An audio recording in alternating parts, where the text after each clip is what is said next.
Zay zany fandikanana voalohany zay averina eto fa sady mampigadra no mampandolamandy ny manao osoka amin'ny fandatsaham-bato. Ny fandikan-dalàna karazany faharoa dia fandikan-dalàna mandritra ny fampielezan-kevitra.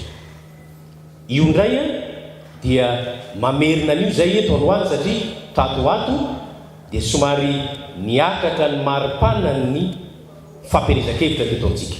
Somary niakatrakatra ny tosidra teo amin'ny teny avoaka, somary niakatrakatra ny fampiasan-kely, ary raha nitatitra azo malino dia miteraka ratra sy fahafatesan'olona mihitsy izany korotana teo anivon'ny fifandonan'ny mpanohana ny an-daniny sy ny ankilan'izany.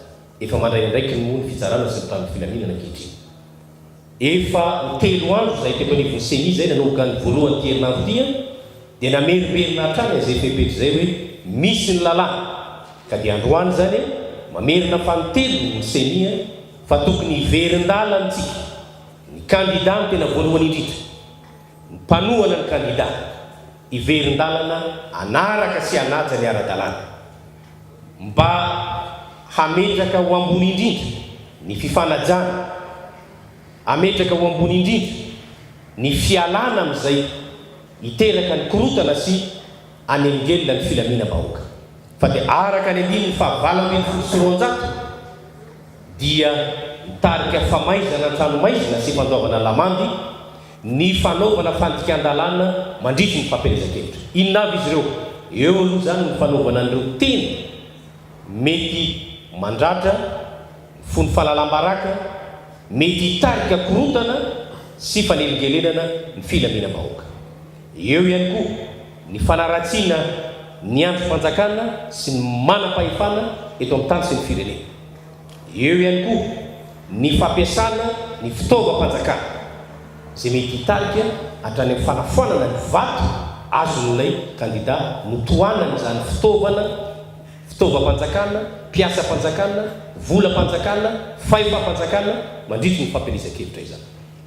Ary ny fandikan-dalàna fahatelo moa dia ny fandikan-dalàna zay manakana ny fahalalahana an-datsabato sy manakana ny ampisehoana ny fahamarinan'ny latsabato, la sincérité de vote. Io zany dia karazana fandikan-dalàna fahatelo faty. Zany hoe ireo olona rehetra zay manao fihetsika hanakanana ny hafa tsy an-datsabato na manao fihetsika zay mety ampivily ny fahamarinany safidin'ny mpifidy dia saziana lalàna. Ao anatin'izay ohatra le fanodikodinana ny resantsika teo ny amin'ny PIV, fanovana ny PIV,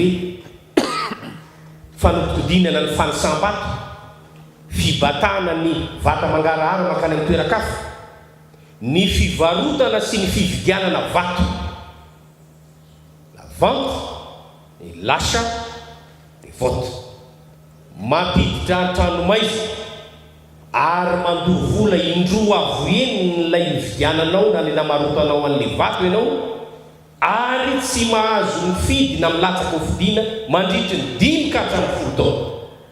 Zay ny atao anatin'ny andininy fahavalambin'ny sy roanjato mitohy sy nitohiny ho an'izay mieritreritra hividy vato sy ho an'izay mieritreritra hivarotra vato. Averiko indray sady sazy an-tranomaizina, sady sazy mandolamandy indroa avoeniny ilay vola ny vidianana na mivarotana an'ilay vato lay safidy, ary tsy mahazo milatsaka sy mifidy, tsy mahazo mifidy sy milatsaka ho fidiana mandritra ny 5 ka hatramin'ny 10 taona.